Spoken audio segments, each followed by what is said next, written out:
Hello, I'm author Ross Montgomery, and today I'm going to do a short reading from my book Rock Bottom, A Midsummer Nightmare. This is a book about love, mischief, and a school play going very, very, very wrong. Here's the very first chapter. Chapter 1. Nick loves Jessie. I doodled Jessie's name on my hand in biro, then I drew love hearts and flowers all around it. I'd written it on my arms too and down both my legs. I was getting really good at it. Oh, Jessie, I said with a sigh, light of my life, love of my soul, Nick. I looked up. My best friend, Frank, was prodding me with his elbow and shaking his head, as usual. Nick, he said, do you have to do that? People are looking at us.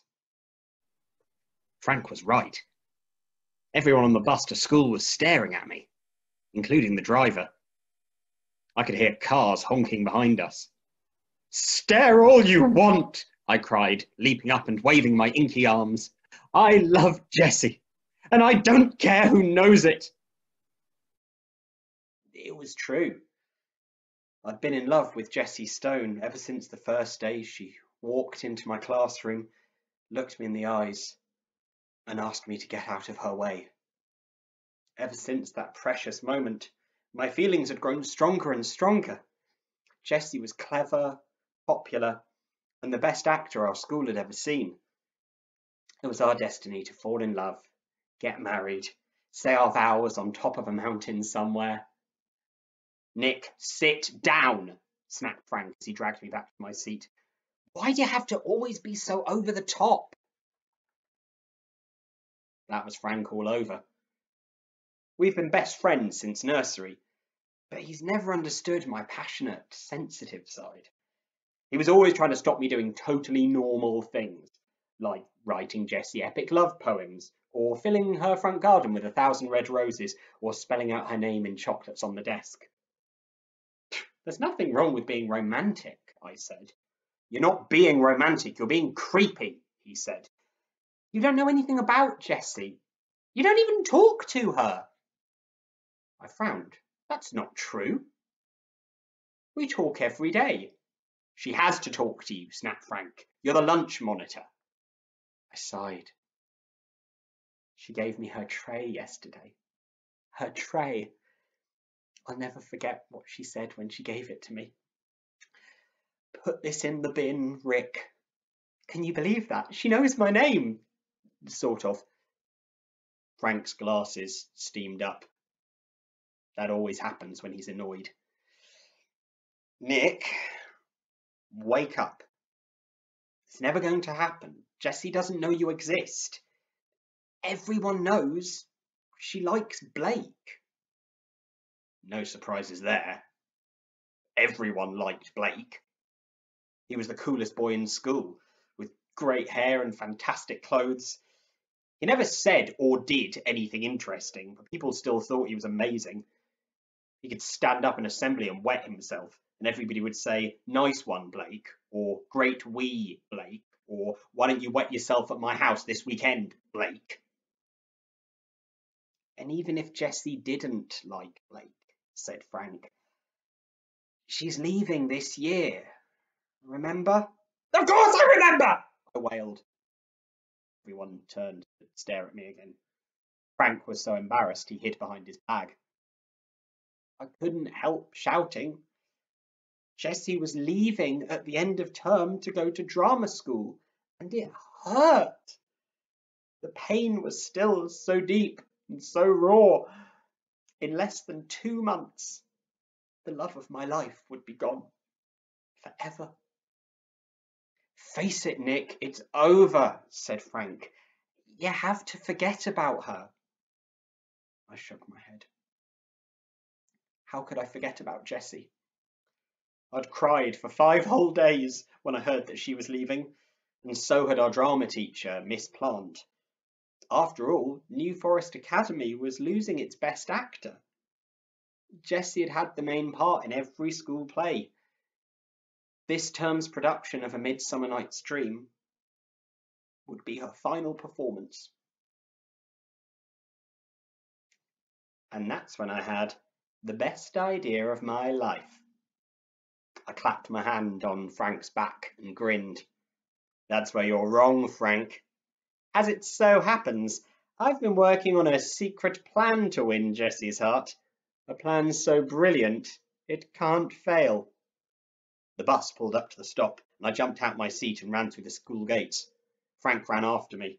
Secret plan? What secret plan? Nick, what are you talking about? I smiled. The plan had only come to me last week, but it was genius. Remember the other day when I made you audition for a part in the school play with me? A Midsummer Night's Dream is all about people falling in love. Helena loves a boy called Demetrius, but he's set to marry her best friend Hermia. Hermia doesn't want to marry Demetrius because in secret she's in love with another boy called Lysander. It's all very complicated. They all run into a forest and fall asleep, and that's when things get really complicated. A naughty fairy called Puck tries to help them out and uses magic to make Demetrius fall in love with Helena. But Puck gets the two boys mixed up. So instead of Demetrius fall in love with Helena, Lysander falls in love with her. That makes Hermia mad, so Puck has to fix things. But this time, Puck makes Demetrius fall in love with Helena too by accident. Remember, Helena already has Lysander chasing after her, crazy with love, and Hermia is so angry she and Helena end up fighting. I told you it was complicated. Luckily, it all gets sorted in the end. At last, everyone's happy and matched up, and they all celebrate by going to a big wedding.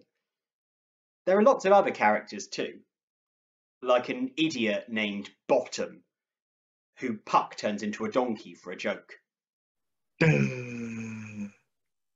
He's not important, just a terrible actor who puts on a play for the wedding with his friends, and it's so bad everybody laughs at them. I didn't care about any of those stupid joke characters. What I cared about were the main romantic boy parts. Jessie was bound to get cast as one of the girls, Helena or Hermia. If I could get cast as Demetrius or Lysander, I'd get weeks of rehearsing love scenes with her. I would amaze her with my acting skills.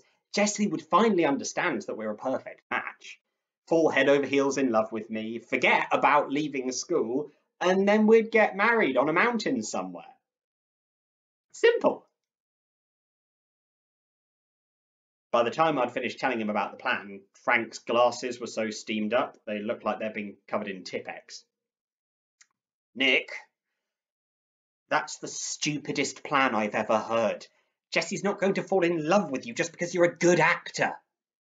Shook my head. Wrong again, Frank. This is my chance to show her my sensitive, romantic side. I'm sick of her treating me like a big joke while guys like Blake get all the attention. It's my turn in the spotlight. I grabbed his arm. Quick! Miss Plant will have put up the cast list. Let's see which part she gave me. Frank groaned. Fine, but if it doesn't work, promise me you won't get upset and start wailing again. Frank didn't need to worry. I had aced my audition, saying my lines as loudly as I could, waving my hands a lot and crying real tears with snot and everything. Miss Plant said she had the perfect part for me. That must mean I was Demetrius or Lysander. Sure enough, the cast list was up outside the drama studio. I pushed aside the crowds, desperate to see which part everyone had. Ruby, Hermia, Jessie, Helena. I gasped. Jessie was Helena. That was perfect. She had romantic scenes with Demetrius and Lysander. I looked down to see which boy I had been cast as. Blake, Demetrius, Dom, Lysander. I blinked. Wait, what's going on? Where's my name? It's, down there, said Frank quietly. He pointed down the list. Right down. My heart froze. There was my name all right. But it wasn't next to the part I was expecting. Bottom.